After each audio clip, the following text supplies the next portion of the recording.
Each of these roles has their own particular way of seeing and behaving. So, just to say something about the behaviors to start with. So, the persecutor might have behaviors, display behaviors like bullying, being aggressive, blaming, criticizing, putting down, being passive aggressive. Sometimes it can be quite subtle. It's not always overtly abusive, but that's the kind of behaviors the persecuted role displays. The victim tends to be helpless and sees themselves as incapable of looking after themselves.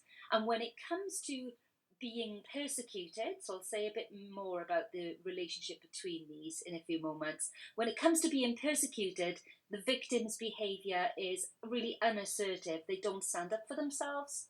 And when it comes to the rescuer, they can actually be quite manipulative, and this is their way of having power.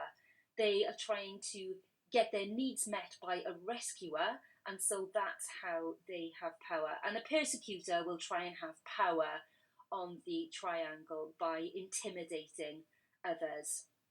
And the rescuer is someone who swoops in and tries to fix everything.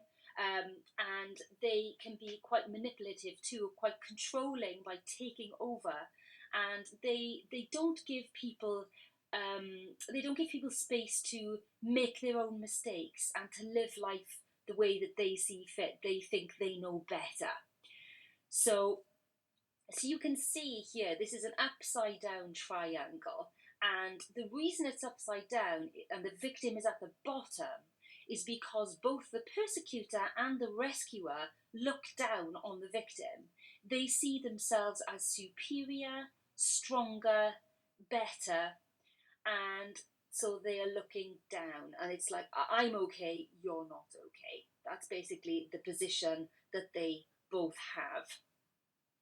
So what happens is, because the victim is at the bottom, they often resentment builds in the victim, even if they're being rescued and they're having somebody taking care of them. Then they will still feel resentful because they know that they are being disempowered by this. And often, the place that they go to then is persecutor.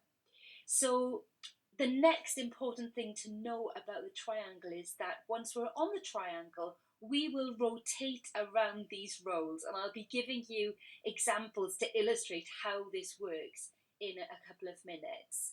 So we tend to have a favourite that we get hooked into, a tendency to be towards a persecutor, victim, or rescuer, but we do rotate around the roles. And also, it's really important to remember that these are roles, not types of people. Even if someone tends to be in the persecutor role a lot or rescuer a lot, it doesn't mean they're that's a type of person they are, because they will actually be moving around all of these. So not to pigeonhole yourself or someone else, but to see that it's a role. And when we see it's a role, also it's easier to step outside of that role when we're not identified with it.